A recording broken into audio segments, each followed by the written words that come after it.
അപ്പോൾ good morning to all of you. അപ്പോൾ നമ്മൾ കഴിഞ്ഞ ക്ലാസ്സിലൊക്കെ പഠിച്ചത് മൊഡ്യൂൾ 1-ലായിരുന്നു അല്ലേ. ലൈറ്റ്നിങ്ങിനെ കുറിച്ചൊക്കെ പഠിച്ചു. Direct lighting, indirect, semi direct, diffuse, അങ്ങനെ കുറേ ലൈറ്റിംഗ് പഠിച്ചായിരുന്നു. ആ ലൈറ്റിങ്ങുമായിട്ട് ബന്ധപ്പെട്ട കുറേ പ്രോബ്ലംസ്, ഇല്ലുമിനേഷൻ, കുറേ ടേംസൊക്കെ പഠിച്ച് നമ്മൾ ഇല്ലുമിനേഷനുമായിട്ട് ബന്ധപ്പെട്ടുള്ള കുറേ പ്രോബ്ലംസ് നമ്മൾ ചെയ്തായിരുന്നു. അപ്പോൾ ഓൾറെഡി ഞാൻ 3 പ്രോബ്ലം നിങ്ങൾക്ക് ഇട്ട് തന്നിട്ടുണ്ടായിരുന്നു ചെയ്യാൻ വേണ്ടിയിട്ട്. അപ്പോൾ നിങ്ങളത് ചെയ്തിട്ടുണ്ട്.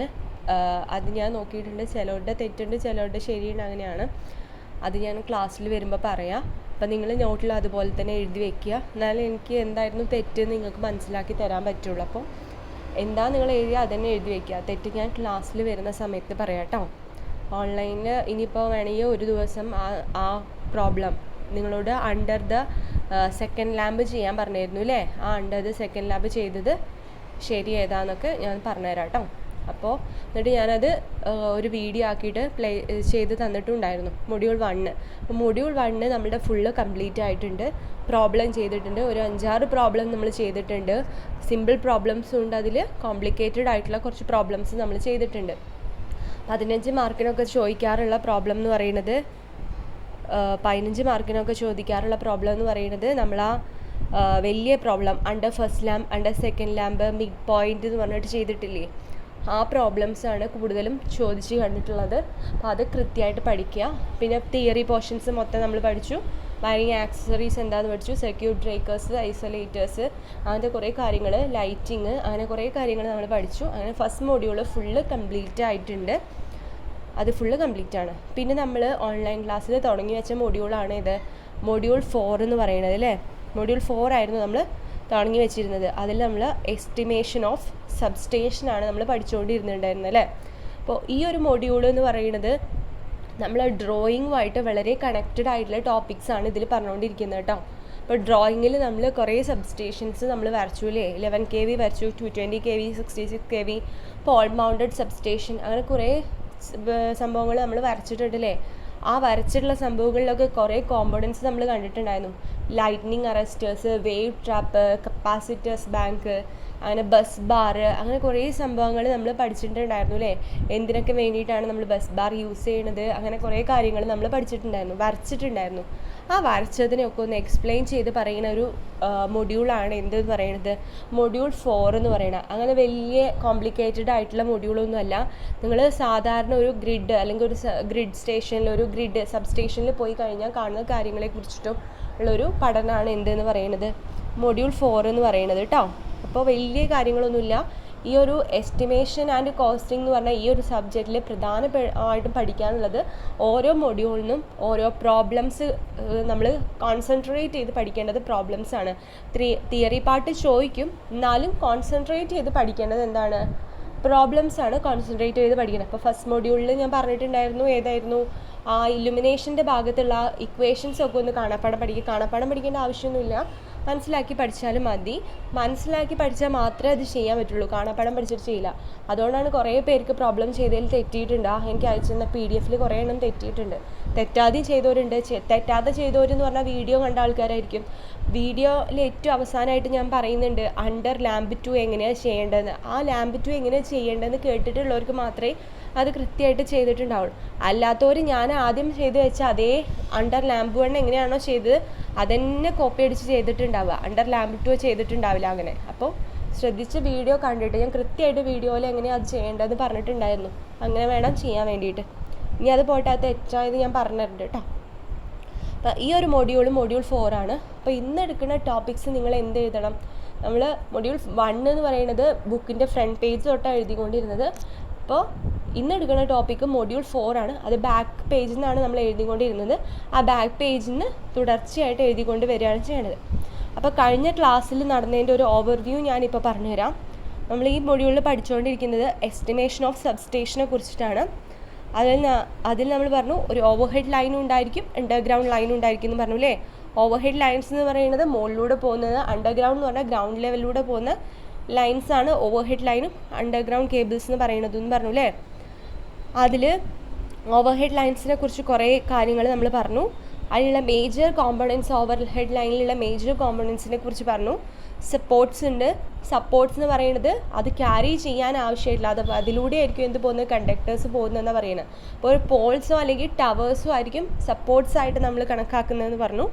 പിന്നെ ഇൻസുലേറ്റേഴ്സിനെ കുറിച്ച് ഡീറ്റെയിൽഡ് ആയിട്ട് നമ്മൾ ഓരോന്നിനെ കുറിച്ചും പറഞ്ഞു. Pin insulators, suspension insulators, strain insulators, shackle insulators, disc insulators, അങ്ങനെ കുറേ ടൈപ്പ് ഓഫ് ഇൻസുലേറ്റേഴ്സിനെ കുറിച്ച് ഡീറ്റെയിൽഡ് ആയിട്ട് ഫിഗർ വെച്ചിട്ട് നമ്മൾ പറഞ്ഞിട്ടുണ്ടായി. പിന്നെ ക്രോസ് ആംസ് ആൻഡ് ക്ലാംസ് എന്ന് പറയുന്നത് നമ്മൾ പറഞ്ഞു അല്ലേ, പോൾസിൻ്റെ ഏറ്റവും മുകളിലായിട്ട് അല്ലെങ്കിൽ കാണുന്ന ഒരു ഹൊറിസോണ്ടൽ ആയിട്ടുള്ള ഒരു ഭാഗത്തിനെയാണ് നമ്മൾ ക്രോസ് ആം എന്ന് പറഞ്ഞാൽ അതിൻ്റെ രണ്ടറ്റത്തായിട്ടാണ് നമ്മൾ ഇൻസുലേറ്റേഴ്സ് കാണുന്നതൊക്കെ പറഞ്ഞിട്ടുണ്ടായിരുന്നു. പിന്നെ കണ്ടക്ടേഴ്സ്, കുറേ തരത്തിലുള്ള കണ്ടക്ടേഴ്സ് നമ്മൾ പഠിച്ചിട്ടുണ്ടായിരുന്നു.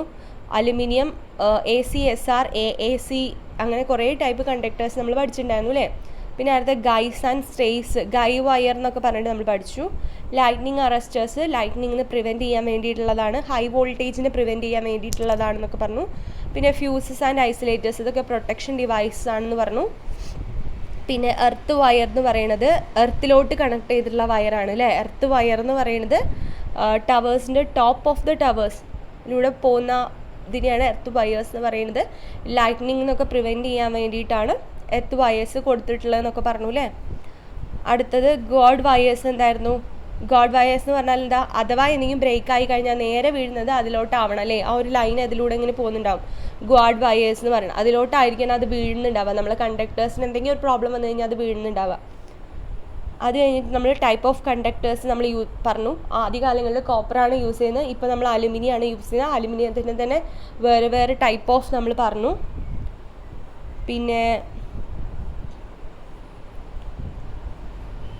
പിന്നെ ഓരോ കോമ്പണൻസിനെ കുറിച്ചിട്ടും ഓവർഹെഡ് ലൈനിലുള്ള ഓരോ കോമ്പണൻസിനെ കുറിച്ചും സ്പെസിഫൈ ചെയ്ത് പറഞ്ഞു. പോൾസ് എന്താണെന്ന് പറഞ്ഞിരുന്നു, ഇൻസുലേറ്റേഴ്സ് എന്താണെന്ന് പറഞ്ഞു, ഫിഗർ അടക്കം കാണിച്ചു തന്നിട്ടുണ്ടായിരുന്നു.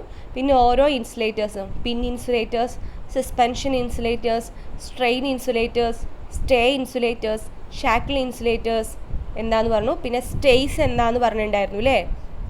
സ്റ്റേയ്സ് എന്തായിരുന്നു?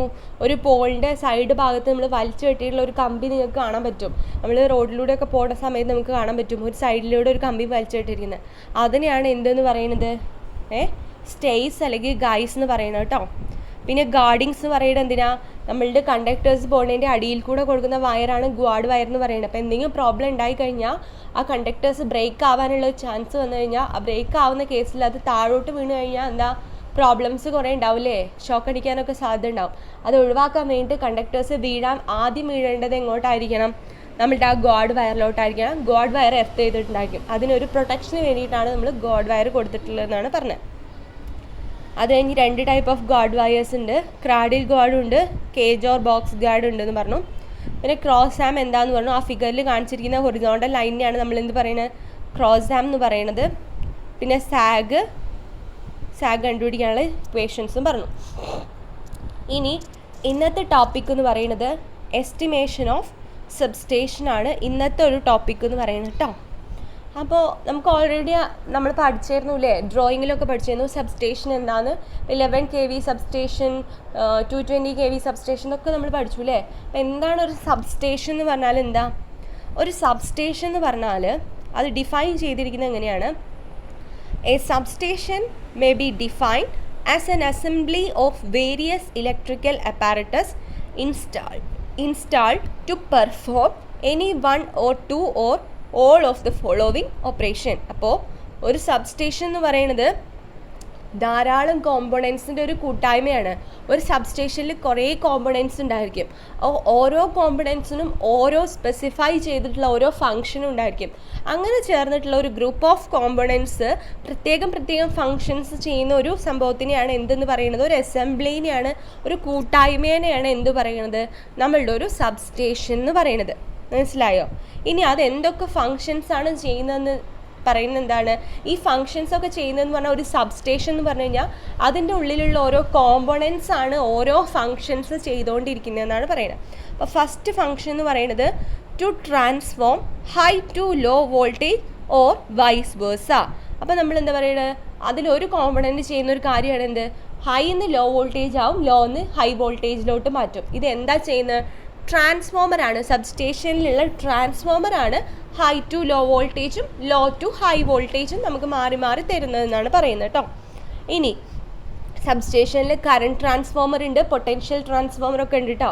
കറണ്ട് ട്രാൻസ്ഫോമർ എന്ന് പറയുന്നത് ഹൈ കറണ്ടിനെ മെഷർ ചെയ്യാനുള്ള ട്രാൻസ്ഫോമറാണ്.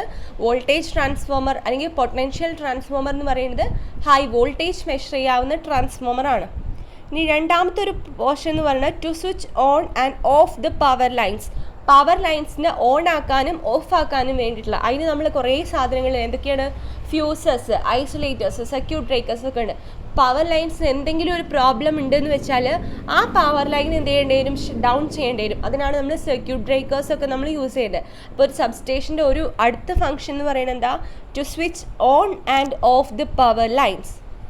അടുത്ത എന്താ, to convert A C to D C or vice versa. അതായത് എ സിനെ ഡി സി ആക്കേണ്ടി വരും, ഡി സിനെ എ സി ആക്കേണ്ടി വരും അല്ലേ. ഓർ പവർ കൺവേർഷൻ എന്ന് പറയും. അതായത് കൺവേർട്ടേഴ്സ് ഉണ്ടായിരിക്കും, ഇൻവേർട്ടേഴ്സ് ഉണ്ടാവും ഒരു സബ്സ്റ്റേഷനിൽ എന്ന് പറയും. അപ്പോൾ ഡി സി ആവശ്യമുള്ളിടത്ത് എ സിനെ ഡി സി ആക്കേണ്ടി വരും, എ സി ആവശ്യമുള്ളിടത്ത് ഡി സിനെ തിരിച്ച് എ സി ആക്കണം. അതായത് കൺവേർട്ടേഴ്സും ഇൻവേർട്ടേഴ്സും ആവശ്യമായിട്ട് വരും എന്നാണ് പറയുന്നത്. ഇനി അടുത്തത് to convert frequency from one value to other value. അതായത് ഫ്രീക്വൻസി നമുക്ക് എന്ത് ചെയ്യണമെങ്കിലും ചേഞ്ച് ചെയ്യും. കൺവേർട്ടിങ്ങിലും കൺവേർട്ടേഴ്സൊക്കെ യൂസ് ചെയ്യുന്ന സമയത്ത് നമുക്ക് ഫ്രീക്വൻസിയും ചേഞ്ച് ചെയ്യേണ്ട ആവശ്യം വരും.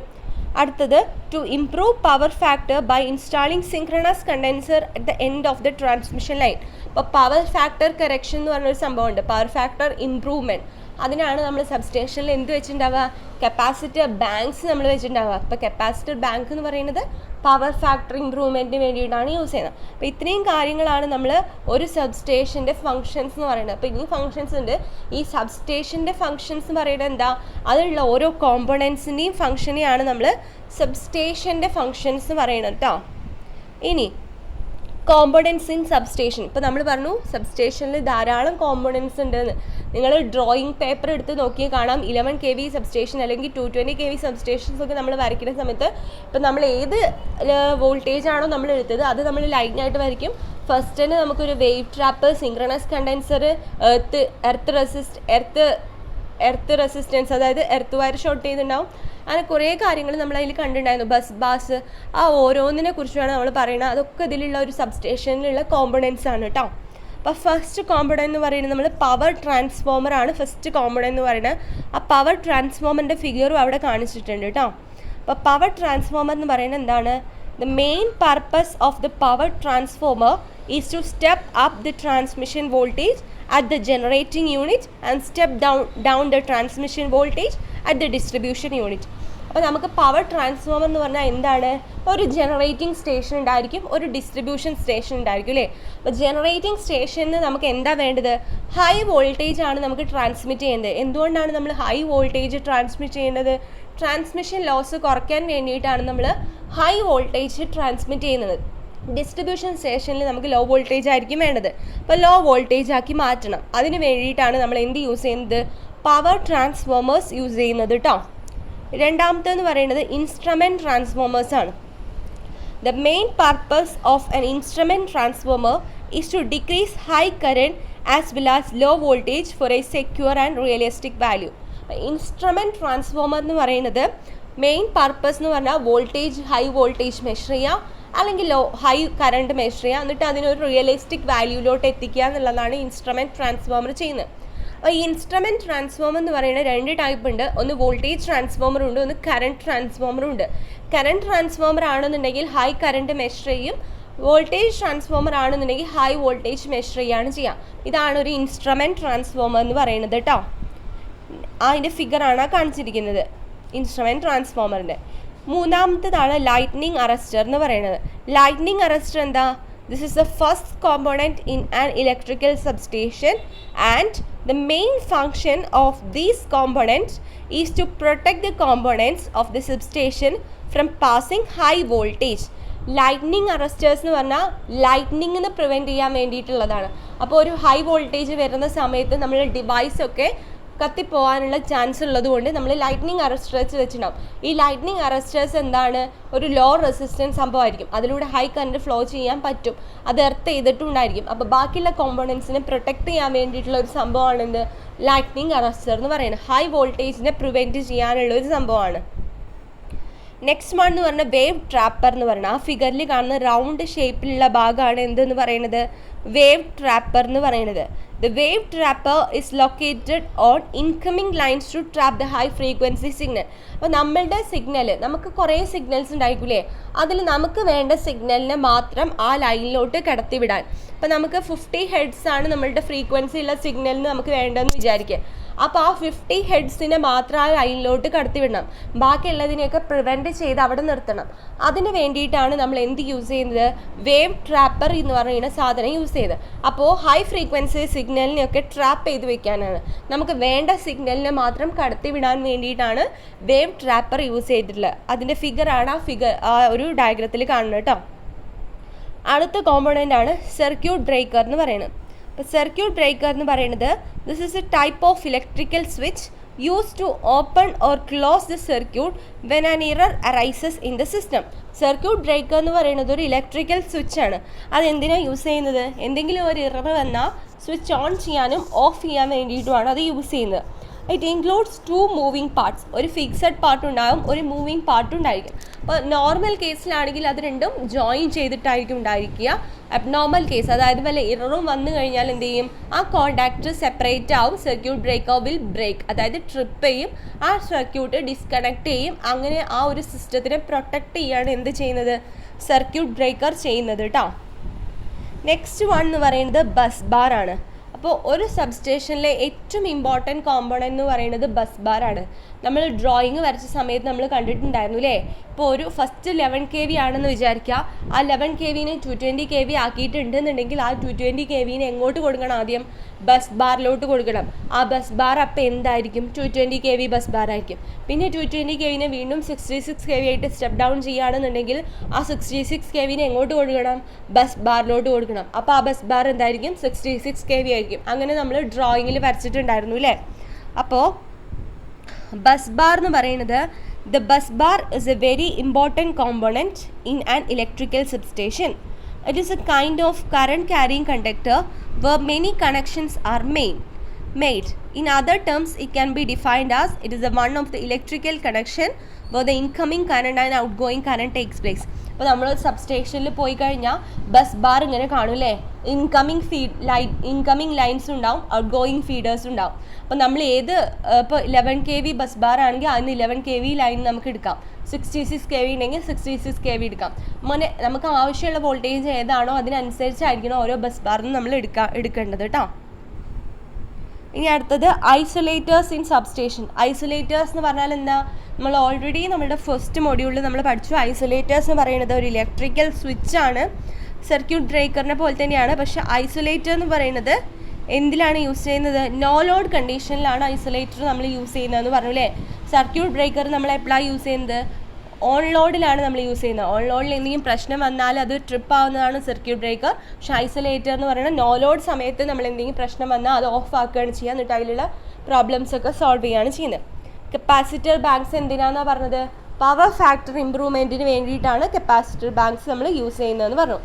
അപ്പോൾ ഇന്നത്തെ ക്ലാസ്സിൽ നമ്മൾ ഡിസ്കസ് ചെയ്തതെന്ന് പറഞ്ഞാൽ എന്താണ് ഒരു സബ്സ്റ്റേഷൻ എന്ന് പറയുന്നത്, ആ സബ്സ്റ്റേഷനിലുള്ള കോമ്പണൻസിനെ കുറിച്ചിട്ടാണ് നമ്മൾ ഇന്നത്തെ ക്ലാസ്സിൽ എക്സ്പ്ലെയിൻ ചെയ്തത് കേട്ടോ.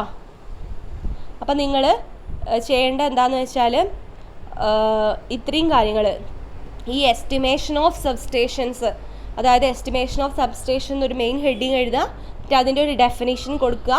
കുറേ ഫങ്ഷൻസ് അതിൽ പറഞ്ഞിട്ടുണ്ട്, ആ ഫങ്ഷൻസ് എല്ലാം ഓരോ ഡിവൈസിൻ്റെ ഫങ്ഷൻസാണ്, അതുപോലെ എഴുതുക. എന്നിട്ട് കോമ്പണൻസ് ഇൻ സബ്സ്റ്റേഷൻ അടുത്ത ഹെഡിങ് കൊടുക്കുക, എന്നിട്ട് ഓരോ കോമ്പണൻറ്റിനെയും കുറിച്ചിട്ട് എഴുതുക. ഫിഗറൊന്നും വരയ്ക്കണ്ട, ഫിഗർ നിങ്ങൾക്ക് മനസ്സിലാവാൻ വേണ്ടിയിട്ട് ഞാൻ ആഡ് ചെയ്തതാണ്. അപ്പോൾ കുറച്ച് കോമ്പണൻസ് ഞാൻ പറഞ്ഞു, അതിനെ കുറിച്ചിട്ട് എഴുതി വയ്ക്കാം. എന്നിട്ട് ആ നോട്ട് എനിക്ക് സെൻഡ് ചെയ്ത് തരാം കേട്ടോ. എല്ലാവരും ഇത് ചെയ്യണം, കുറച്ചേ ഉള്ളൂ. അടുത്ത ക്ലാസ്സിൽ നമുക്ക് എസ്റ്റിമേഷൻ ഓഫ് സബ്സ്റ്റേഷൻ്റെ ഓപ്പറേഷനും കാര്യങ്ങളും പറയാം കേട്ടോ. ഇപ്പോൾ നിങ്ങൾ എഴുതേണ്ടത് എന്താണ് ഒരു സബ്സ്റ്റേഷനും അതിൻ്റെ ഫങ്ഷനും അതിലുള്ള കോമ്പണൻസുമാണ് എഴുതേണ്ടത് കേട്ടോ. ശരിയെന്ന്.